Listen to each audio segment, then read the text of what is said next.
Con cuidada atención a los detalles de las cartas de Pablo, el Dr. Martin Lloyd-Jones explora el propósito de la salvación y las implicaciones de ser adoptado en la familia de Dios.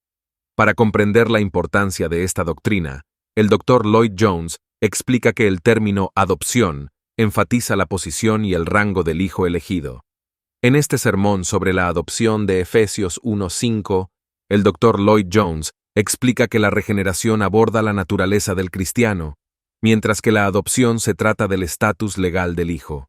La adopción es la expresión más alta del amor de Dios hacia su pueblo elegido.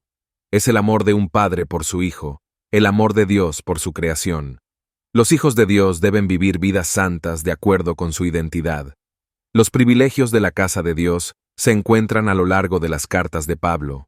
Los cristianos son sus hijos e hijas y, como dicen las Escrituras, herederos con Cristo.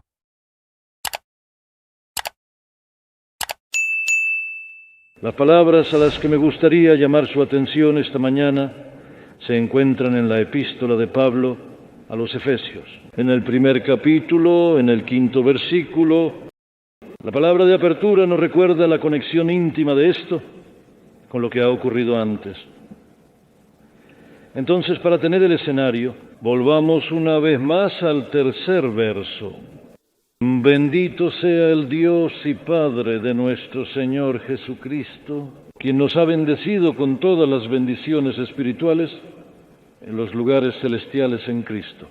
Según Él nos ha elegido en Él antes de la fundación del mundo, que deberíamos ser santos e irreprochables ante Él en amor. Nos ha predestinado para la adopción de hijos por Jesucristo para sí mismo, según el buen placer de su voluntad, para alabanza de la gloria de su gracia, donde nos ha hecho aceptados en el amado.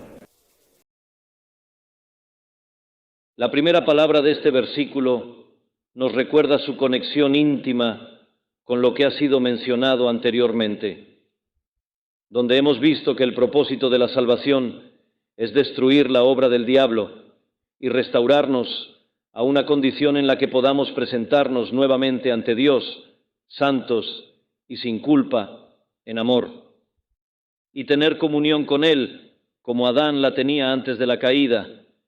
Pero no se detiene ahí. En este 5º versículo, el apóstol nos lleva a algo aún más glorioso. Es como si estuviéramos subiendo una escalera hacia una torre alta y maravillosa.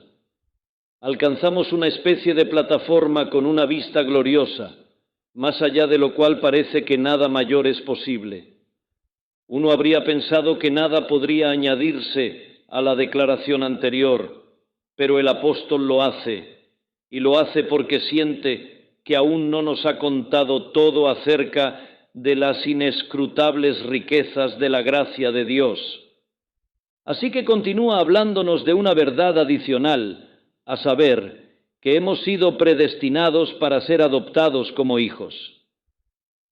No solo nos presentamos ante Dios, nos presentamos ante Él como sus hijos adoptivos.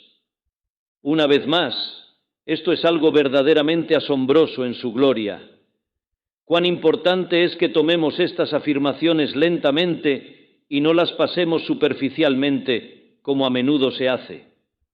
Cada afirmación aquí tiene su propio mensaje individual, y si queremos apreciarlo plenamente y regocijarnos en él, como se supone que debemos hacerlo, debemos detenernos y analizar y contemplar cada verdad, y permitir que su rico mensaje penetre nuestras mentes y corazones.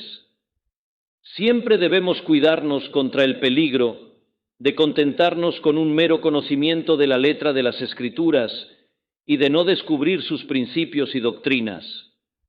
Un análisis superficial de los libros de la Biblia es finalmente inútil, a menos que descubramos el rico contenido de estas afirmaciones individuales. De hecho, si hacemos un análisis completo de cualquiera de estas epístolas del Nuevo Testamento, obtendremos un buen entendimiento de los principales elementos de la verdad cristiana.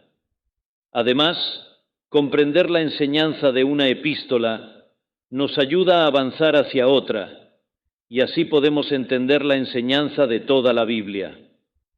Es realmente asombroso notar cómo encontramos la mayoría de las doctrinas esenciales y primarias de la fe cristiana aquí, en la introducción misma de la epístola a los Efesios. La afirmación particular que estamos a punto de tratar no es simplemente una repetición de lo que el apóstol ha estado diciendo. Es algo nuevo, algo adicional. El asunto que debe captar nuestra atención es notar que el apóstol introduce un nuevo término. En el versículo anterior ha dicho, según nos escogió, pero ahora dice que Dios nos ha predestinado, habiéndonos predestinado. ¿Es esto solo una distinción sin diferencia? La respuesta es no. El apóstol no está simplemente repitiéndose a sí mismo con una ligera variación. Realmente está diciendo algo nuevo, algo diferente. Hay una diferencia importante entre escogido y predestinado. Predestinar significa determinar de antemano, declarar de antemano. El apóstol intenta decir con este término que este era el plan último de Dios. Se refiere al plan en sí.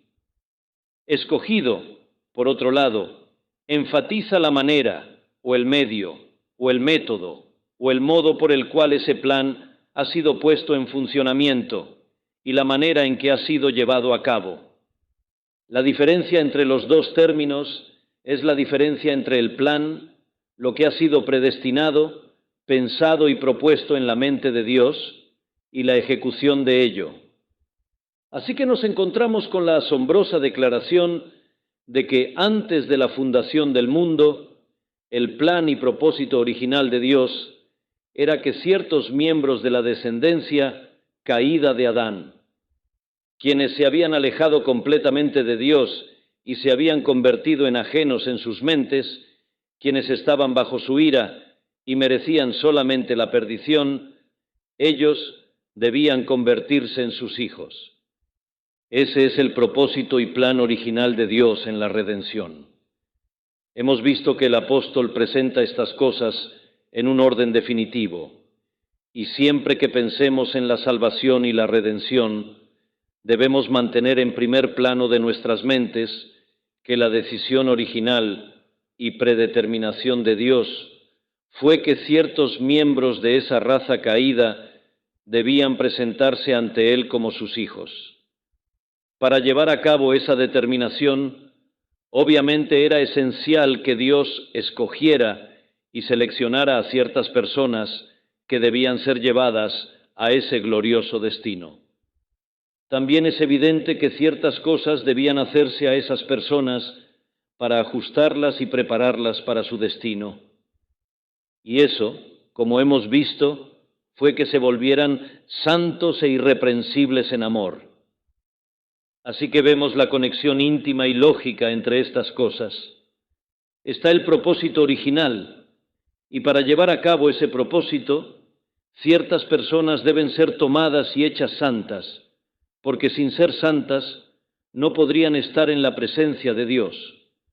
En otras palabras, a través de esta declaración adicional, en el 5º versículo, obtenemos una mayor comprensión de por qué el apóstol dice que hemos sido escogidos para la santidad, para que fuésemos santos y sin mancha delante de Él en amor. Pablo coloca la santidad en primer lugar porque está pensando en nuestra filiación, nuestro destino final. Aunque es muy importante que mantengamos cada una de estas verdades en nuestras mentes por separado y de manera ordenada, no debemos pensar en ellas tanto en términos de un orden cronológico, ya que todas estas cosas estaban en la mente de Dios al mismo tiempo.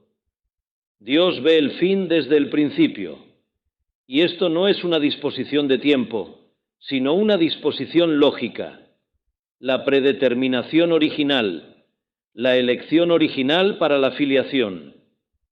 Pero alguien podría preguntar, si ese es el orden lógico, ¿Por qué Pablo coloca elegidos y santidad antes de predestinación?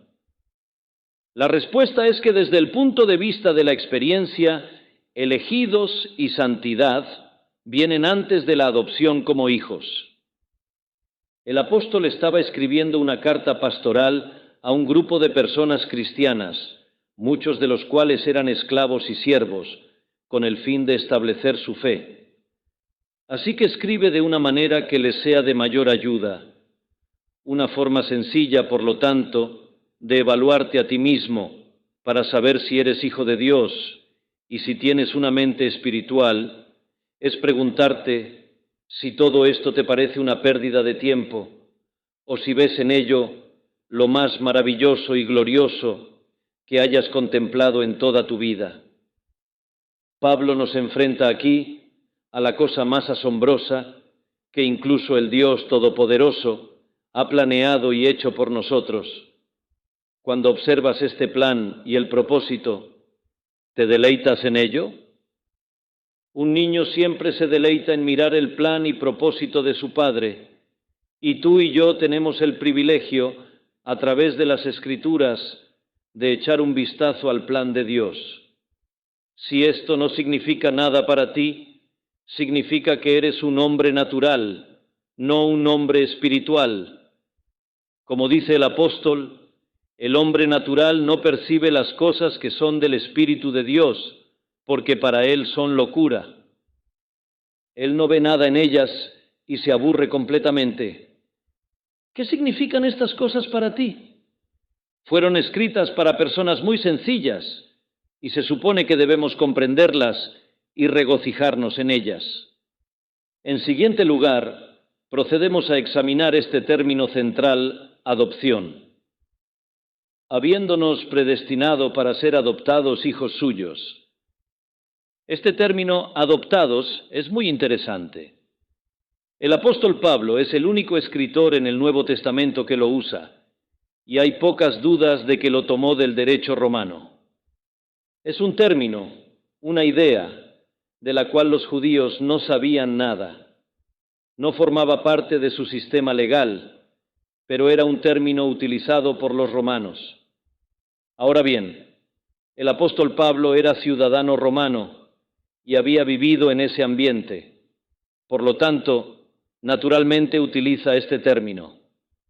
Según el derecho romano, la adopción garantizaba al hijo adoptado el derecho al nombre y a la propiedad de la persona que lo había adoptado. En el momento en que un niño era adoptado por alguien, ese niño tenía el derecho legal, un derecho legal absoluto, para hacer tales reclamos.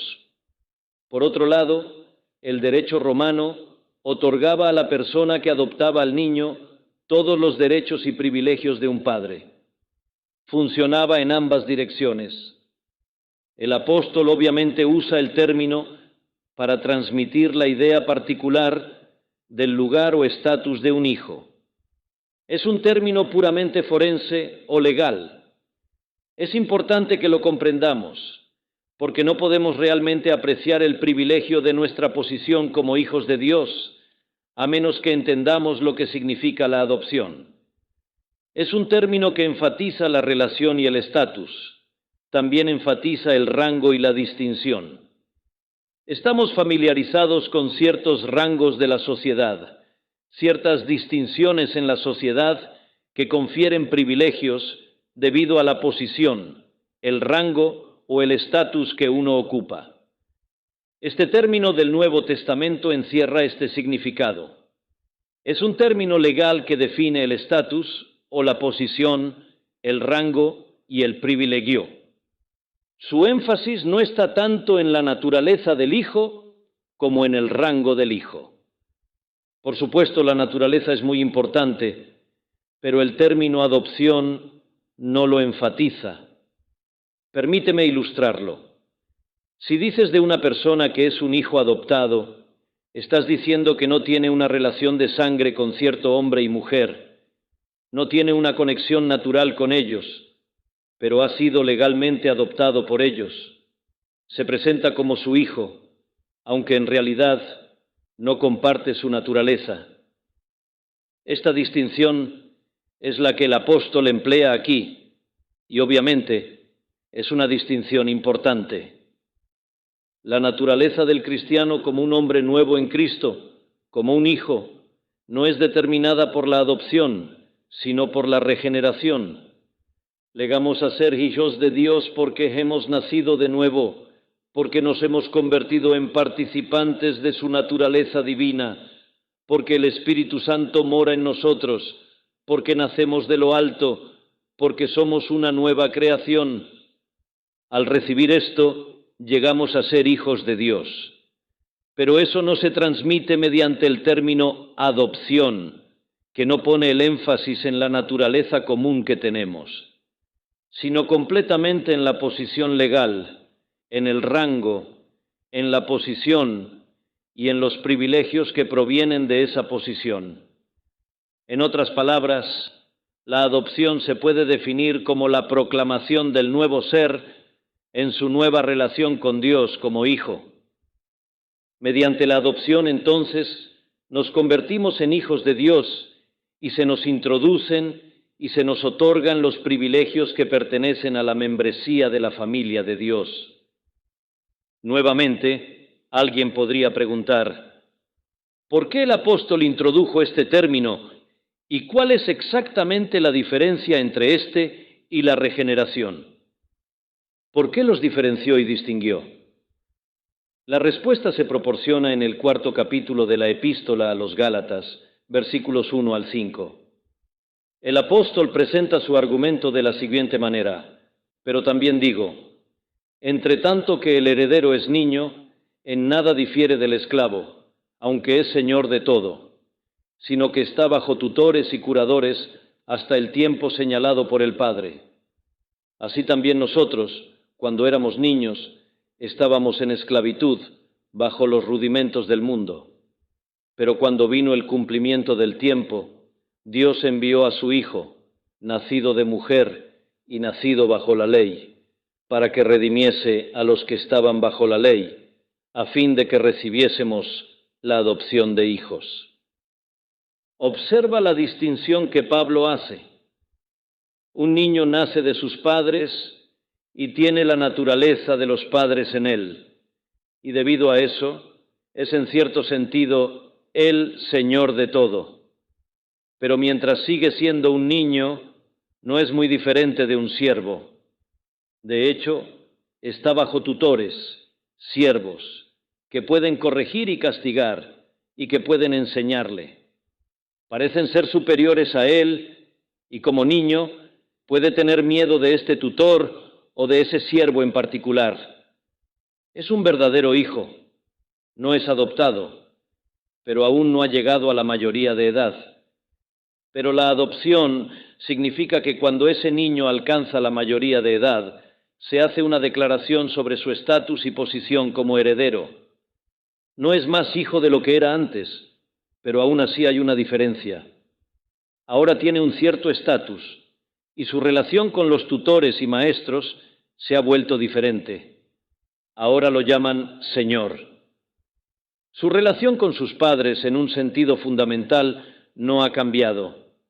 En cuanto a su sangre y naturaleza, permanece exactamente como era. Sin embargo, desde el punto de vista del rango y la posición legal, se encuentra en una posición diferente. Ahora podemos entender por qué el apóstol utiliza este término particular, adopción. Es como si no estuviera satisfecho con decir que hemos llegado a ser hijos de Dios mediante el segundo nacimiento. Quiere que comprendamos dónde estamos parados y cuál es nuestra jerarquía y posición legal.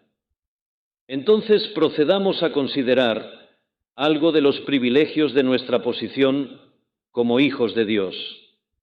El poder disfrutar de estos es la finalidad última de la redención. No hay nada más elevado que esto. Nuestra adopción es la expresión más elevada, incluso del amor de Dios. Hablo con cuidado y con reverencia cuando afirmo que esta declaración y las declaraciones paralelas en el 8º capítulo de Romanos y el 4º capítulo de la epístola a los Gálatas son la expresión más alta del amor del Dios Todopoderoso.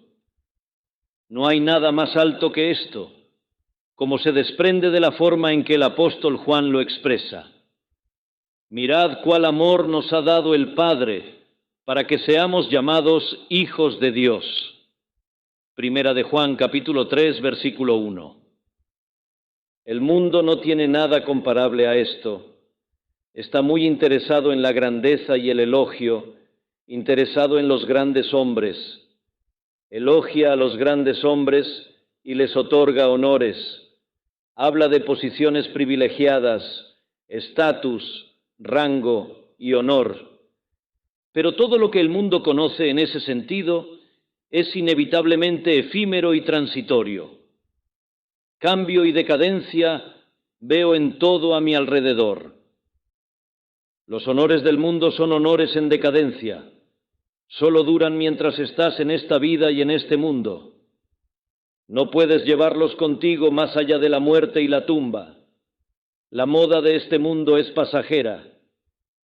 Lo que nuestro Señor mismo dijo acerca de tales cosas y tales personas fue: de cierto os digo que ya tienen su recompensa.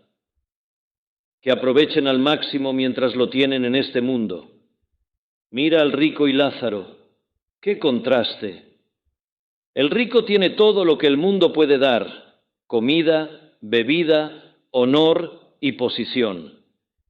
Pero encuentra en la muerte que no tiene nada, mientras que el pobre Lázaro, el mendigo lleno de llagas que yacía a la puerta del rico, tiene todo en el próximo mundo. El mundo no sabe nada sobre el verdadero honor y las riquezas, no lo entiende ni lo aprecia.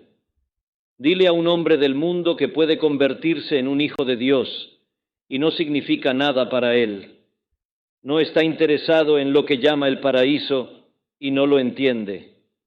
El mundo no entendió al Hijo de Dios cuando estuvo aquí, lo menospreció como carpintero, no vio gloria en él, pero sus verdaderos discípulos entendieron, y Juan dijo: habitó entre nosotros y vimos su gloria, gloria como del unigénito del Padre, lleno de gracia y de verdad.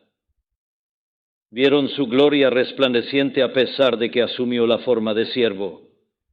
Algunos de ellos la vieron en el monte de la Transfiguración y la vieron en otros lugares. Y la gloria que se da por la adopción a los hijos de Dios es similar a esa gloria. El mundo no conoce a los verdaderos hombres importantes, a sus verdaderos héroes. Nuestros libros de historia indican que los hombres a quienes el mundo recompensa generalmente no contaron en un sentido espiritual, mientras que los hombres verdaderamente grandes fueron ridiculizados y menospreciados en su época y generación. La gloria que Dios da es una gloria invisible, pero es una verdadera gloria porque Él la da. Permíteme mencionar algunas de sus manifestaciones en los privilegios que se nos otorgan como hijos adoptados de Dios. El primero es que llevamos el nombre de Dios. Somos hijos de Dios, somos miembros de su familia. Pablo nos lo recuerda al final del 2º capítulo, versículo 19 de esta epístola. Somos miembros de la familia de Dios. ¿Te sientes deprimido, ignorado, desanimado porque el mundo no te conoce? ¿Sientes que no importas y que no importa lo que los hombres hagan contigo? Deja que te desprecien y te abandonen, que te ignoren a ti y todo lo que haces. Ignóralos a ellos. Eres un hijo de Dios. El nombre de Dios está sobre ti, tu nuevo nombre en Cristo. Como lo menciona el libro de Apocalipsis, un nombre nuevo, el cual ninguno conoce, sino aquel que lo recibe. Dios mismo lo ha escrito porque te ha adoptado. Eleva tu corazón a Dios y clama junto a John Cennick: hijos del Rey Celestial, cantad dulcemente mientras viajáis. Alza la cabeza. Tienes una gloria de la que el mundo no sabe nada, una gloria que nunca se desvanecerá. Es indestructible e inmaculada. Mira el asombroso don del amor que el Padre ha derramado sobre nosotros los pecadores, hijos de los hombres, para ser llamados hijos de Dios. Lo siguiente que debemos comprender es que se nos da el Espíritu del Hijo de Dios mismo, el Hijo unigénito. Pablo lo declara nuevamente gloriosamente en Gálatas 4, versículos del 4 al 6. Pero cuando vino el cumplimiento del tiempo, Dios envió a su Hijo, nacido de mujer y nacido bajo la ley, para que redimiese a los que estaban bajo la ley, a fin de que recibiésemos la adopción de hijos. Y por cuanto sois hijos, Dios envió a vuestros corazones el Espíritu de su Hijo, el cual clama, Abba, Padre.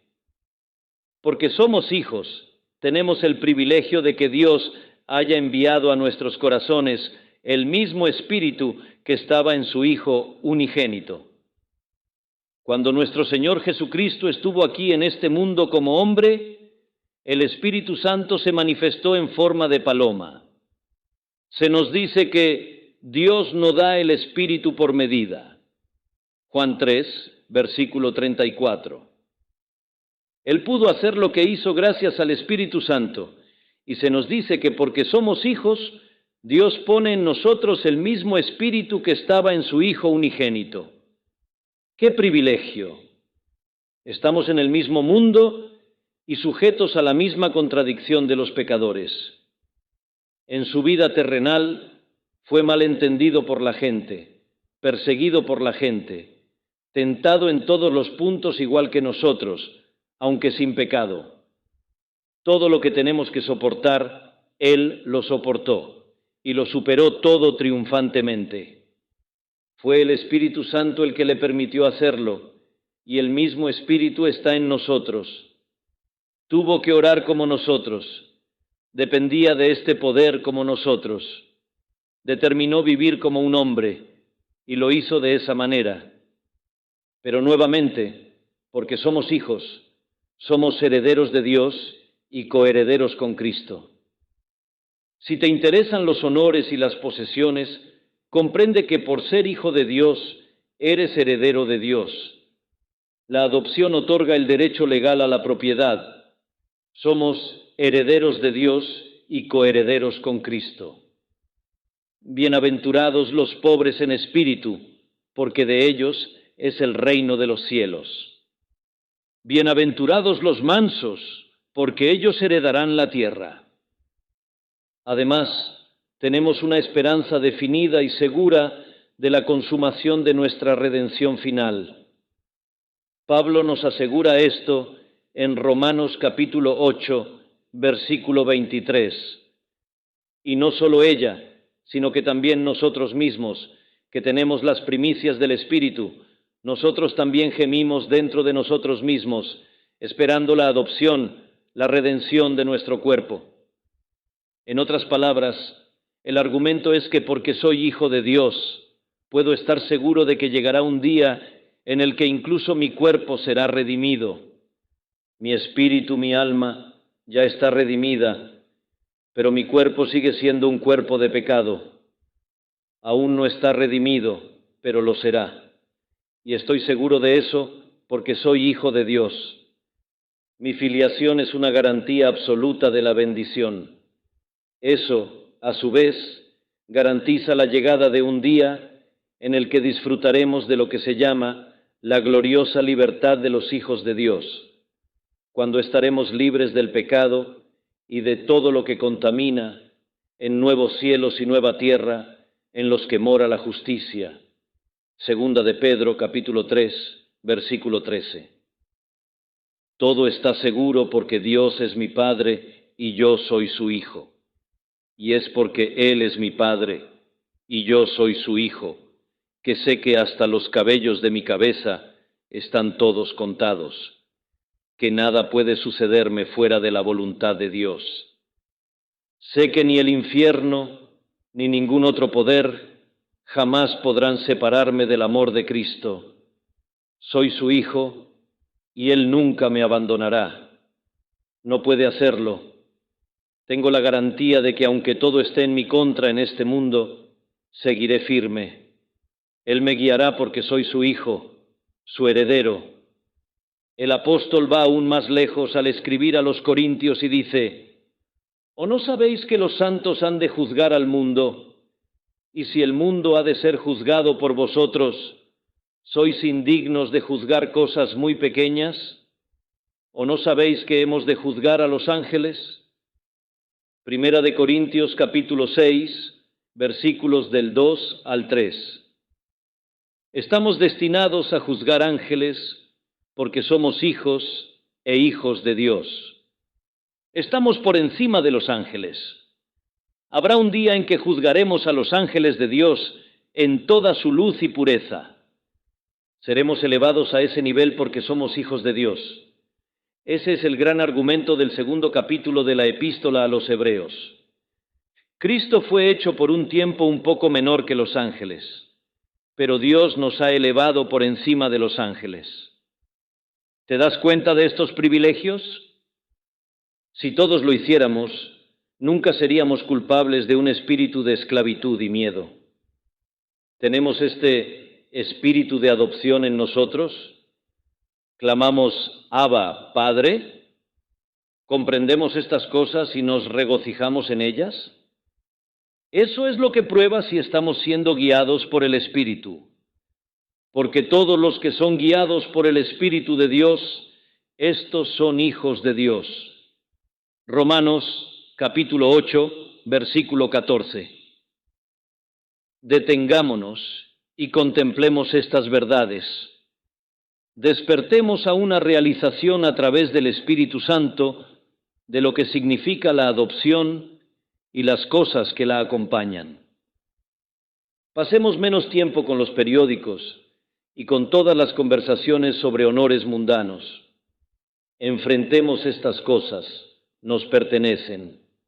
Nosotros, como cristianos, hemos sido predestinados a la adopción de hijos por Jesucristo ante Dios mismo.